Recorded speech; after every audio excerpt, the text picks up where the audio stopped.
Hey everybody, welcome back to another news roundup. Hope you guys been enjoying the content channel as of late. Hope you guys' summer has been going off well. We're neck deep into it. I've been enjoying my summer a little bit so far. I've been out doing some surfing here and there. But we got another news roundup. We've got a lot of subjects for this week. So we're just going to cut this short and we're just going to dive right on in. So coming off the weekend, we had two major releases, and we're going to discuss both here. First of which we're going to discuss is the Formula One film entitled F1. Came out and didn't have had a debut that by general box office is concerned fair, but when we get into overall production and overall expenses, you can see where this didn't do all that well. So coming off the weekend, F1 collected a global debut of $144 million.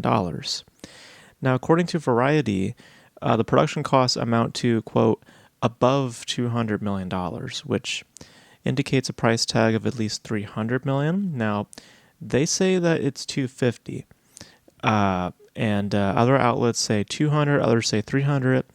As far as, just all this kind of reaching around or kind of like just, this uncertainty of the number, my gut feeling, I'm going to say that it's $300 million when it comes to production alone. Now, according to Variety also, the marketing costs were, quote, many millions. So I think that indicates a price tag of at least $100 million when it comes to marketing. So in total, the general investment may actually sit as high as $400 million. And as a result of that, if that is to be confirmed, the film will need to make at least $1.2 billion in order to break even. Now, let's just say, for instance, that it was $200 million, right? Or $250, as Variety says it is. Some outlets are saying $200, others are saying $250. Let's just say it's as high as $250. You still have the marketing that you have to contend with, so that means that the overall investment would be $350. So you still have to hit around $1 billion. So now, according to Variety, Apple, who financed the film, they are paying a fee towards Warner Brothers for them to act as a distributor, which they have done so in the past with, and that's a large reason also why I'm also leaning towards the possibility of this being $300 million as a production, because past investments with past films have seen those increases because of Apple not acting as a distributor. They have had to do these things in the past. More recently with Universal, when it came to Argyle, which if you did your research, the film was initially a $90 to $100 million production, but then it became a $200 million investment production-wise after paying fees as well as other expenses towards Universal Pictures, as far as I've read anyway. So when you put all that into perspective, when you understand the kind of film that we're dealing with here and the kind of investment that it's riding with, this would have to become the highest grossing film of the year, domestically speaking, in order to break even. And considering the kind of genre that it's residing in, I don't think that that's going to be the case. Case in point, if you look at another film that involves essentially racing, Ford v Ferrari, that film only made $225 million. But it was profitable because the film only cost $97.6 million. And, by metrics, this was 2019 when the film came out, 2018, 2019. So margins were different back then. This has to do higher margins, at least $1 billion. And there's no way that a film like this is going to reach that sort of area. So I know that outlets are going to frame this a certain way, just because it's hot and it's new. And clearly there seems to be some sort of hand in the media with this company because they're not really want to disclose any real solid numbers. And I see why, because the film really has to do extraordinarily well. And clearly it's not going to.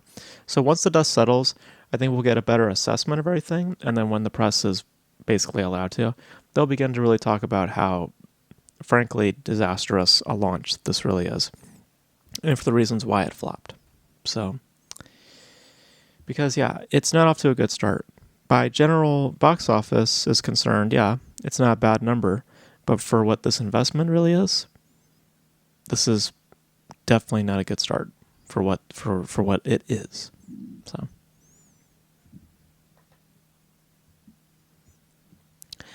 and the other film that came out against F1 was Megan 2.0. And, of course, this is the sequel to Megan, which came out in 2019, I believe, also. 2019, I believe. I was thinking 4 before when I said also. My bad. But came out in conjunction with F1 and surprisingly didn't do all that well. So, it opened to a frankly poor global debut of $17 million. Now, according to Variety, the production costs amount to at least $25 million. There's no disclosure of marketing expenses at the time of this writing. There's also been other outlets that have said differently. Some people have said $15 million as a production, but generally I've heard $25 million. So per production alone, the film would need to generate at least $62.5 million in order to break even. Now, projections were a little bit stronger coming into the weekend. They were saying like maybe $30 million this film might do. Maybe some outlets were saying even $40 million as far as I read, I think. I could be wrong on that, but falling down to $17 million is very, very telling because it sounds like people didn't care to seek this out based on reception of the movie, which is lukewarm at best. It's not getting the best of reception, and clearly it's, in this case, a deciding factor for this specific film. Just people don't appear to be resonating with the story. And it's a case of this isn't what audiences wanted, and they're just rejecting the results. So, it doesn't need to do too much, but given how it's done right now, just to put it in perspective for you, of that $17 million, $10 million of that comes from the US, $7 million comes from the international market. So really nobody went out to see this. Not a whole lot of people went out to see this, and I seriously doubt that more people are going to show up than the following weekend for this. So, yeah, it might get close to that number, 60 million. It might, but I don't think it's going to. It just shows the people came out, at least the people who did. They didn't like what they saw, and then the people who were hesitant to see it just felt validated in not seeing it based on what the reception was. It's very similar to Joker Folie à Deux in terms of a just overall just progression when it came to the coming into the weekend. Like Joker Folie à Deux had different numbers, and then it got lower and lower and lower until eventually it just was, came out in a poor state. So, it's not going to be, I don't think it's going to be positioned to be a disaster that Joker Folie à Deux was, but it doesn't look like it's going to become profitable either. So it's unfortunate, but it just goes to show you that in some cases, reception plays a big part in that. And clearly in the case of Megan 2.0, it was definitely a swaying factor when it came to seeking out the film. So,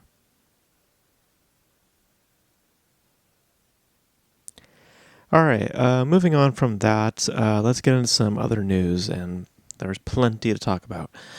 And we'll start off with probably the biggest one of the week, which is the announcements regarding James Bond. James Bond, of course, is looking to get another film, thanks to Amazon Studios, and Amazon Studios also buying out, I think, a large stake in the ownership of James Bond, or I believe they now own it entirely. But they've been moving forward with another movie, and we now know who will be directing that film. It will be Denis Villeneuve, who you guys are familiar with movies such as Prisoners, which I love. Of course, Blade Runner 2049, which I also really adore. To have done the Dune films, Sicario, and also Arrival. He will be helming the next James Bond film. Now, according to The Hollywood Reporter, There's no schedule for production as of yet because Denis Villeneuve is currently prepping for Dune 3, and there's no screenwriter currently attached to the project. So he's just been brought on board, but there is no active developments as of yet. Just Denis Villeneuve is the person that's going to be helming the project. Now, according to Variety, Amazon Studios is looking at a 2028 release window for the project. And also, according to Variety, the studio apparently is seeking a younger face, a British actor under 30 to be specific, to take on the role of James Bond. Now, some of the names that have been floating around, or at least Amazon's wish list for people that they would like potentially to audition and to take on the role, are names like Tom Holland, Harris Dickinson, and Jacob Elordi. I'm only familiar with one of these names, so I can't tell you really. And the one I am familiar with, Tom Holland, no thanks, no thanks. But yeah. So James Bond is actively moving forward, and Denis Villeneuve is great. I mean, he's proven himself many times to be a very, very solid filmmaker. I've not been so keen on him focusing on major IPs as of late. He seems his focus is strongly with Dune, and now it's going to be James Bond. I just kind of wish for the days when this guy was creating unique stories like Prisoners and Sicario and Arrival that aren't just driven by notable properties, Because I thought he was supposed to adapt the book. I thought that was like a thing that he was going to do, but it seems that's been put on hold because of now getting this gig. So, but he's great. He's a great choice for the property. I just would prefer for him to work on other things. But I think it's a little odd that there's no script already made for him to preview as to what literal story they're going to tell within the James Bond world. It'd be more convincing and more better, just having some kind of blueprint already there. But as far as filmmaking is concerned, he is one of the better people out there working today. And also potentially with the talent that he can bring onto the project, like Roger Deakins, who is usually the person that he works with in terms of cinematography. There's definitely a lot of promise with Denis Villeneuve coming on board. So we're probably not hear. We're probably not going to hear things for a little while, not until there's a script really written. But yeah, Denis Villeneuve is the guy who will be bringing James Bond back to the screen, and we'll see what developments happen in the near future. So. Speaking of developments, let's talk about Warner Brothers for a little bit here. So, according to Variety, Matt Reeves, who you guys know directed the Batman, and is currently directing and working on the Batman Part 2, he has confirmed that the script for the Batman Part 2 has been completed. Now, the reason why I bring this up is because of two things, one of which is the history behind the movie, which is that it's faced two major delays. It was originally set to be released in October of 2025. Then it was delayed to October 2nd, 2026. And now, currently as it stands, it is going to be released on October 1st of 2027. And for the reasoning for the delays, they attributed to finalizing and completing a full script, as well as production issues, as they say. But that doesn't really mean much because there is no active production. But it also may not be completely false, because I have a theory as to why this film is now seemingly moving forward, because it's been almost 2 years since they've announced the film, and just constantly rewriting it and finally getting a story that works. I have a feeling that there is more at play here than just trying to perfect the script, because I don't think that that's a part of it. So my theory is this. So, um, we know that there were rumors for a little while, at least for the past couple of years, if you've been on the internet. Some of the rumors that were circling around the internet was that the villain of the Batman Part 2 was going to be Clayface. And if that is to be believed, and if that was true, it makes sense then when you consider the Clayface film coming into the DCU, which is James Gunn's universe. And that is set, according to what I read, that's set to be released a year before the Batman Part 2 comes out. So Clayface is going to be coming out in 2026, or no, yeah, 2026, and Batman Part 2 is going to come out in 2027. So with that, with the idea of Clayface being in the Batman 2 and also having his own film and being played by two different actors, you can see that there's a conflict of interest and confusion that can be brought on with the audience, trying to figure out who is who and are they in the same universe or are they not? Because James Gunn, I think, has made it clear that he is trying to be more consistent in the universe with actors that he uses for, live action, animation, and stuff like that. So, if this it could get confusing if the same character appears in two different worlds. So James Gunn, being the president of DC, he might have just told Matt Reeves to change direction after the decision was made to move forward with the Clayface film, so as to not confuse the general public and to, keep the stories intact. So that's what I think. Because if that's not the case at all, it's very concerning that only now have they cracked an idea. After 2 years of writing a story, they finally cracked it. Now, I understand that creativity takes time. I'm one to talk because I made a short recently and it took me like 2 or 3 years, and it was, there are other reasons for it, but I'm not going to sit and say that creativity doesn't take time. That being said, though, for a major IP like Batman, for it to sit there for as long as it has been, it is a long time, and I'm concerned by the results.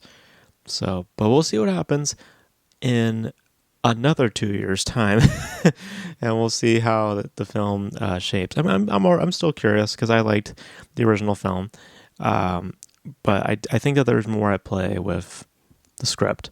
I don't think it's just purely to do with Matt Reeves trying to find his way into the story. I think there's other factors, James Gunn specifically, that probably intervened with his vision for the Batman Part 2 initially.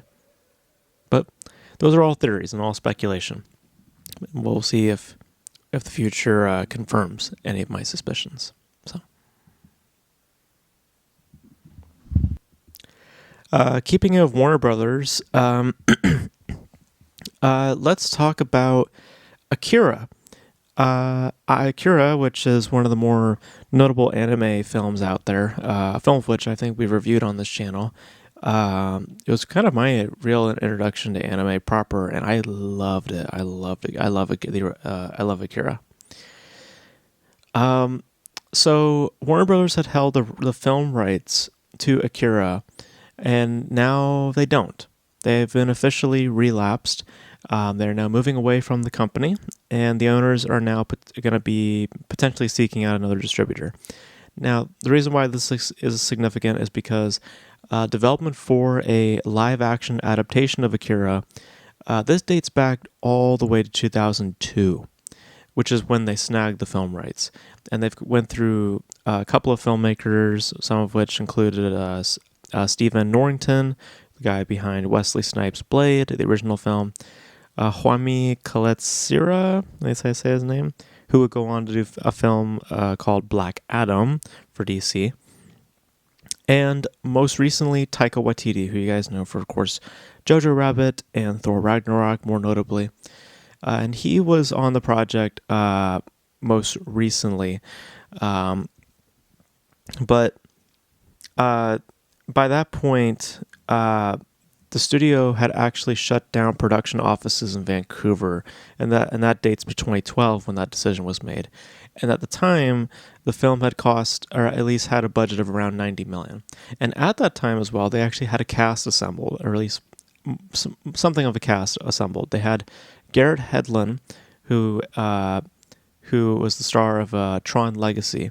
He was set to star in the film, and Christian Stewart, Helena Bonham Carter, and Ken Watanabe, they were all in negotiations at the time. But the most recent iteration of this project, with Taika Waititi at the helm of it, apparently it saw no real progress after the filmmaker's career actually just grew. After, he went off to do many, many things. After Jojo Rabbit and Thor Ragnarok, he went off to direct another Thor movie. He went to do The Mandalorian. He went to do a couple of things here and there. And he never returned, basically, to develop this film. And so the rights have finally relapsed, and the is relapse the right word? I feel like I'm saying the wrong word, but they've expired, basically. And now the publishers can now go for another distributor at this point. But this is, to me, what it looks like when both a studio and a filmmaker don't care for what they're making. Like, it's shocking to hear how long they've held the rights. I mean, really think about it. 2002 is when they got the rights, and only now have they lost the rights. They held on to it for 23 years. That's a long ass time to hold on to film rights, I would think they're like 5 or 10 years at most, but 23 years. The only thing I can think of for why they've held on for so long is because of re-releases of the original film. Because I remember that they would re-release the film in theaters from time to time, and with promises to the publishers that they were still actively looking to make a film down the line, even though it never really materialized. So, but that 2 decades, and they accomplished really nothing. That's insane. That nothing was accomplished in those 20 years. And it perfectly illustrates the lack of care or interest to develop a film in that studio. So, of course, it makes all the sense. I'm surprised those publishers didn't just decide to pull out, because I'm pretty sure they have the right, especially after a certain amount of time. I guess it sounds more like contractual obligations, because I guess they were, that they had some faith with the company, but yeah. Like, here's the thing. Like, if they really were wanting to make this film, if the studio wanted to actively pursue this, they would have fired Taika Waititi because he's too busy, and get another director to move production along. Because Taika Waititi clearly didn't want to make the movie. That's clear to me. If he really cared about it, if he wanted to make the movie, he would have made it a priority and not pursue other opportunities and basically leave this to die. Like, the studio didn't care, he didn't care, nobody cared. I mean, it's no two ways about it. It's just nobody cared. And hopefully somebody else will care. And, hopefully the rights will go to a better home, and hopefully another studio will care to develop the project. I personally don't want it because I think the original Akira is just great, and I think it's just animation wise. I mean, it's prime for animation. So doing live action, I just think it's just highly unnecessary. But Warner Brothers clearly did not care to attempt to try to make one. So hopefully another studio takes a jab at it. We'll see.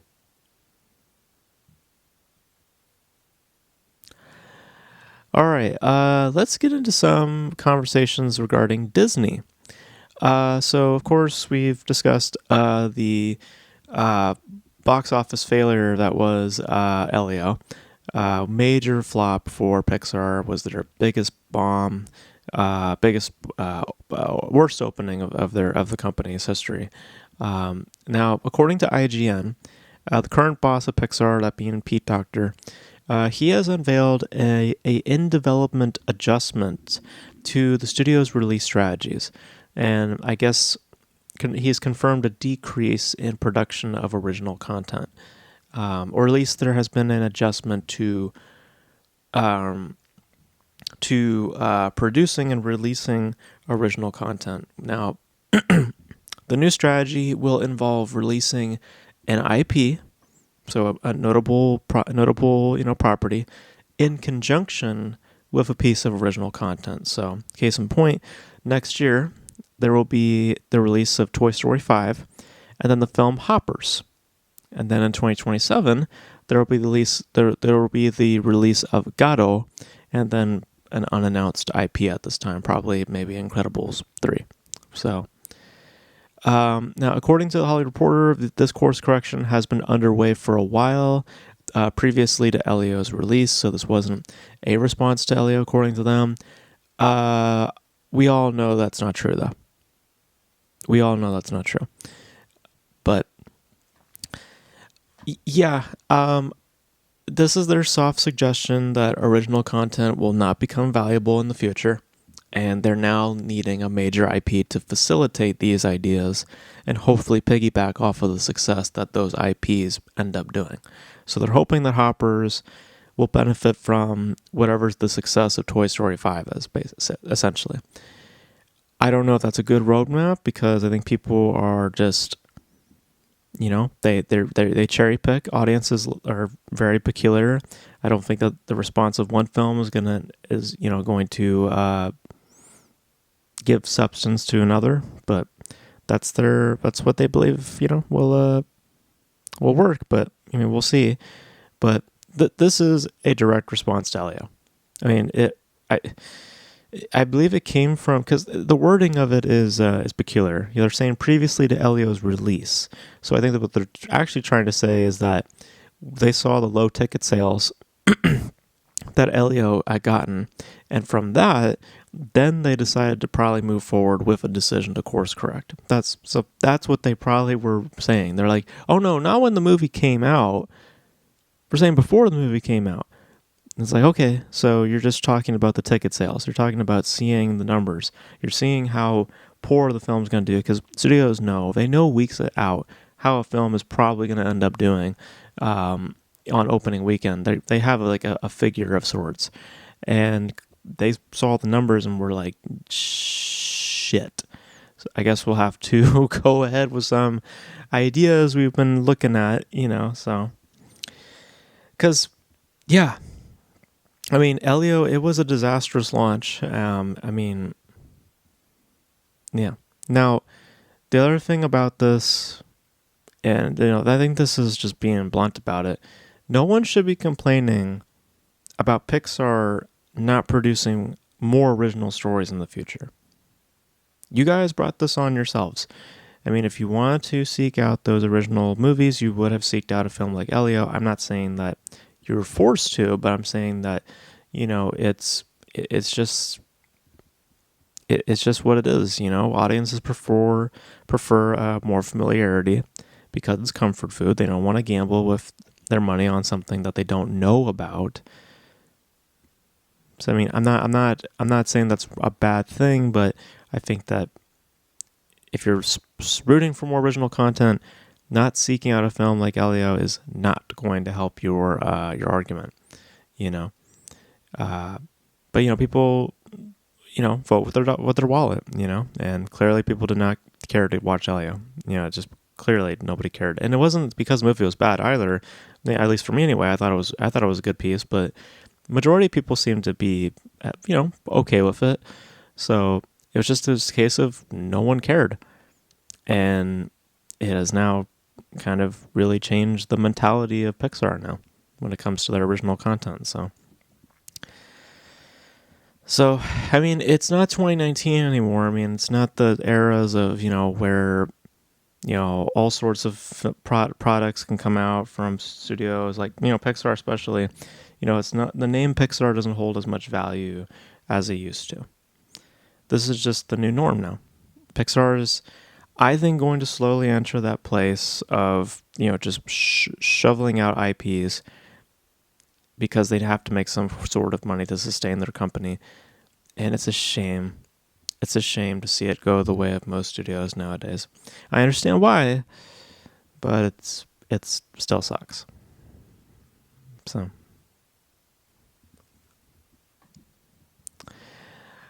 speaking of kind of more of an illustration of what I just talked about, we are getting a sequel to Lilo and Stitch.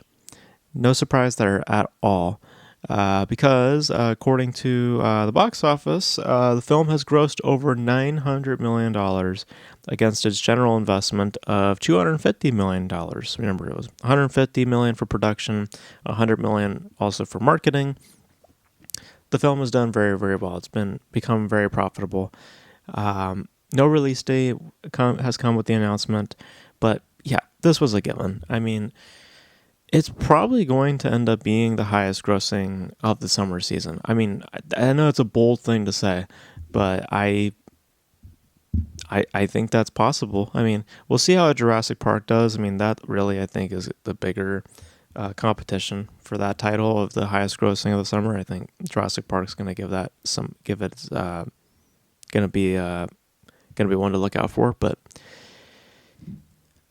I mean, being the one shining spot that Disney has this year, financially speaking, I mean, yeah, it makes total sense that they would move forward with a sequel. So yeah, I'm not surprised at all. I expected this film to do really well, and it has. And it's not shocking at all that they want to do another one.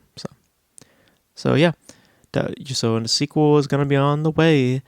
Again, just as I said with the Pixar conversation, people like familiar things. Lilo and Stitch is one of those things. So there you have it. Speaking of sequels, let's talk about Sony for a second, because according to multiple sources, Aaron Sorkin, who you guys are maybe familiar with a couple of films that he's written in the past, directed a couple films also. He did a film called The Trial of Chicago 7, which I remember liking, amongst other films here and there. Most notably, though, he wrote The Social Network. And he has been talking about potentially writing a follow-up. We talked about it, I think, like over a year ago, about him potentially writing a sequel. Well, it is, in fact, happening. And not only is he writing it, but he is also going to be directing it. So Social Network 2 is on the way. According to Variety, there's no casting or confirmation of any returning actors, so no confirmation of Jesse Eisenberg reprising his role as Mark Zuckerberg. No information there at this time. We do know that Sony Pictures will be returning to act as a distributor, as they distributed the original film. I think this could be interesting because of, recent political involvement that Mark Zuckerberg has had. And I think when you read into Aaron Sorkin's rationale behind trying to develop a sequel, it essentially sounds like it's going to be that kind of spirit of talking the political involvements of Mark Zuckerberg. January 6th, I heard a mention of, read about, in his discussions of the Social Network 2 and how he would frame it. So it's not completely about merit. I mean, if you can craft a narrative that feels like it follows in that original story and not just branching off into something completely different. I mean, it could be interesting. I think that you have to really highlight the correlation between those specific points between Zuckerberg and his company, like his own personal politics, and then how the company is affected. Those have to be made very, very clear, because if it's not, then it won't feel as purposeful to me if that connection's not there. So, and hopefully it's not an attack, because I could feel it. It just smells that as its position, how it's positioning itself. I hope it's not like an attack or some propaganda. I don't know, but it definitely sounds like it's going to be politically motivated. So we'll see. I mean, it could be interesting. I remember liking The Social Network, but I never thought we needed another one. But here we are. So it's stuff. So it's going to be happening. We just don't know if the cast is going to come back. We'll see with time. And wow, they're going to frame the story. We'll see as time goes on. We'll see how things unfold.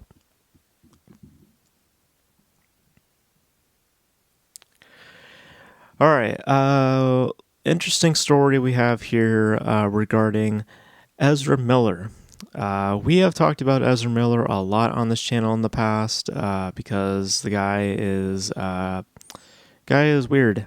Guy is weird to say the least. And apparently that guy, who you guys most you know him most notably for as the Flash in the previous DC era, he, according to multiple sources, is looking for a, quote, tentative return to the film industry. According to Ezra Miller himself, he is currently writing a project with Lynn Ramsey, who he himself has worked with in the past with the film We Need to Talk About Kevin.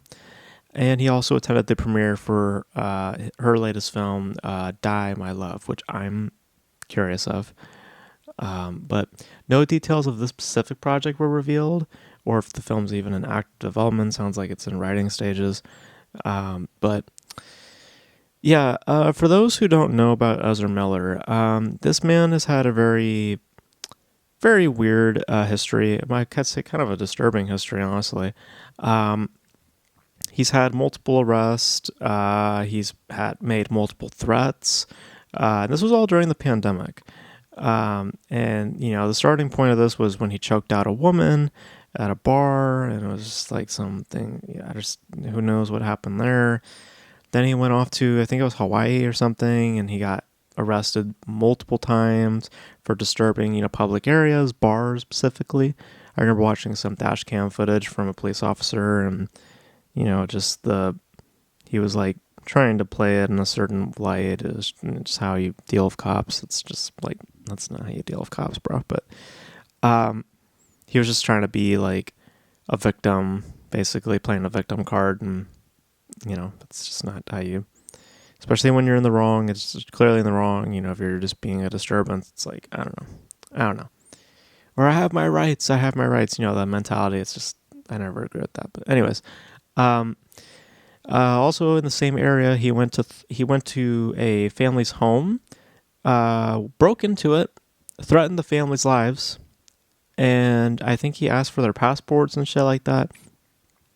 And then the one thing that even the articles don't bring it up because it's really fucked up. He also groomed a child. Because Ezra Miller goes by the they pronouns, and this person that he was engaging with, I don't recall the conversations, but I do know that child was I believe they were a minor, and he, whatever, I don't know, whatever fucking pronouns, I don't know. I'll be respectful. They try to essentially groom them into believing they're the pronoun stuff, non-binary, all that stuff, even though they were a minor, and then he was evading court dates, because he was just not all there. And apparently, I guess he's been doing therapy and has had medical treatment since then. But in no sane world does this man come back to Hollywood in any large capacity. On one level, if someone like Lynn Ramsey were to cast a guy like him, not only would it be incredibly stupid on just a casual level, it would directly have an effect on the sales of that movie towards wider distribution and production itself, like securing finances. Because it's now trying to convince these financiers and distributors that these assets, because you use assets when you're going around pitching, and if Ezra Miller is a large part of that conversation, you have to prove to these people that kind of guy that I just described is valuable and viable, and they're not. The Flash bombed. The Flash is the biggest bomb, I believe, in the superhero genre. I mean, it was a massive failure for the company. And by all accounts of violence, threats, grooming a child, I mean, I don't see any reason to allow a guy like this back into the industry. But then again, it's Hollywood. I mean, we've had Amber Heard, we have Blake Lively. Like, he may in fact find his way. Maybe not in a large way, but a way he may find. Someone will be dumb enough to cast them, and just to get some kind of money. But yeah, I don't think the man deserves it at all. I understand he's done his treatments and therapy, but damage is done, bro. And I don't think that you're gonna. I don't think that you're deserving of that privilege anymore. I just don't personally think so. So.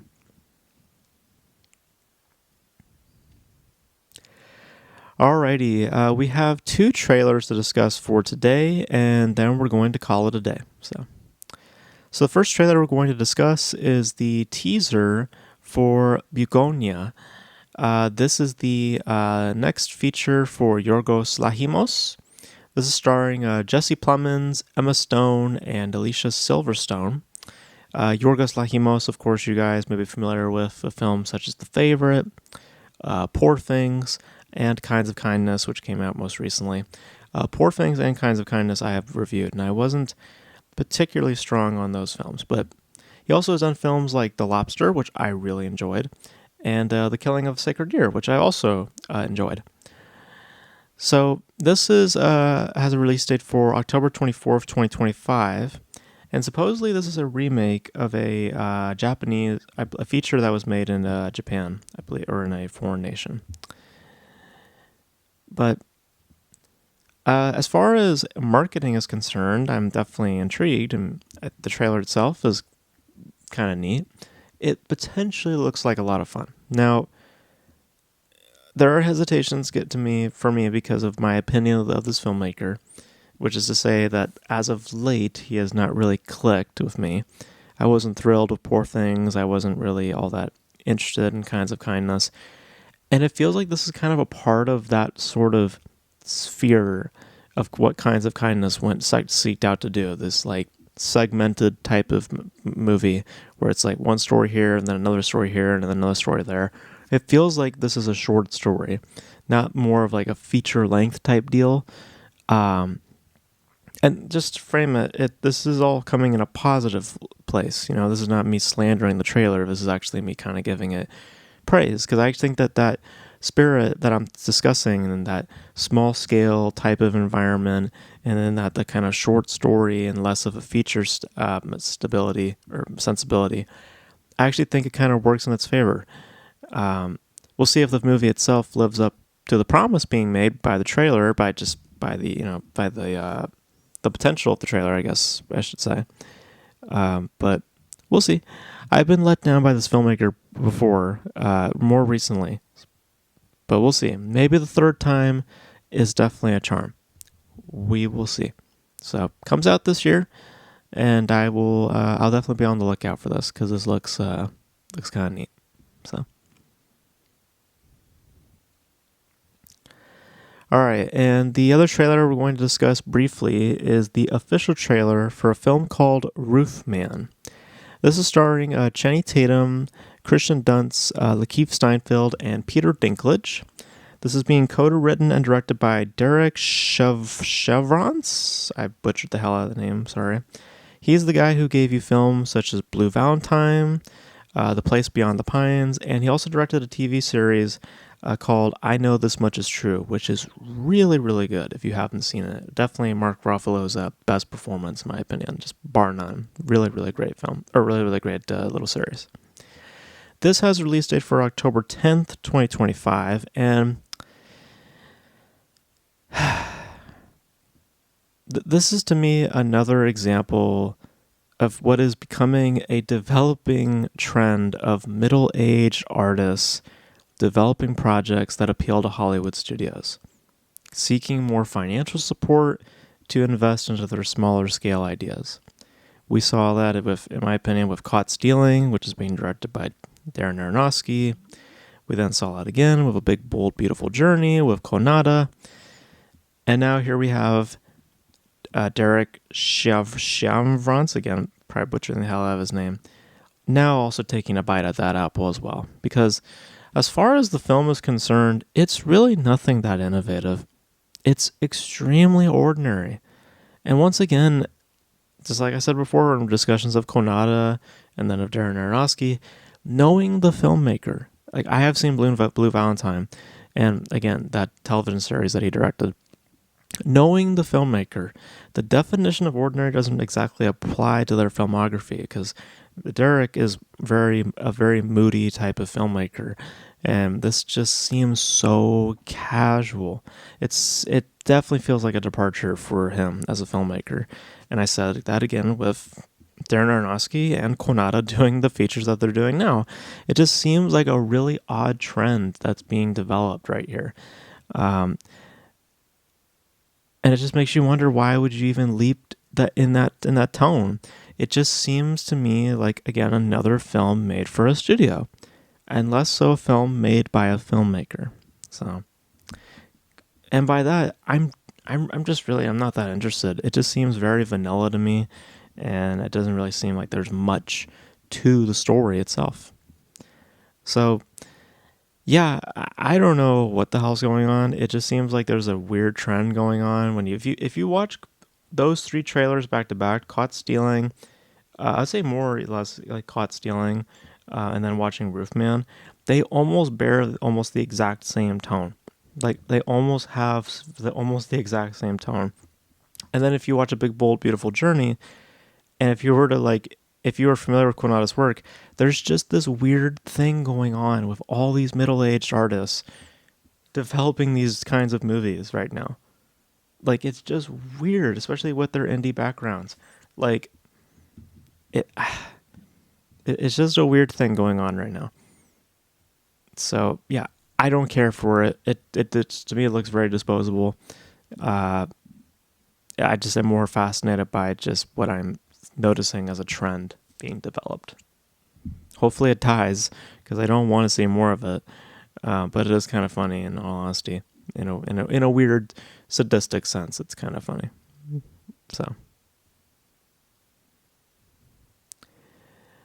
but yeah, those are my thoughts for this week, guys. Thank you guys for tuning in. A ton of news this week. We went from having no news to having a shit ton of news. So hopefully you guys enjoyed the video. Let me know your thoughts on the box office results for both F1 and Megan 2.0. Your guys' thoughts on Warner Brothers with their losing of the Akira rights, getting the Batman Part 2 script finally done. Your thoughts on James Bond. What are you guys' thoughts on Denis Villeneuve taking on the James Bond series? Your guys' thoughts on Pixar going in a different direction. Lilo and Stitch 2, The Social Network 2. Ezra Miller, do you guys think he should come back? The Bugonia trailer and the Roofman trailer. Let me know all your thoughts on all these topics in the comment section below. And that's going to be it for this video, guys. Thank you guys for tuning in. And until then, I'll catch you guys in the next video. Bye.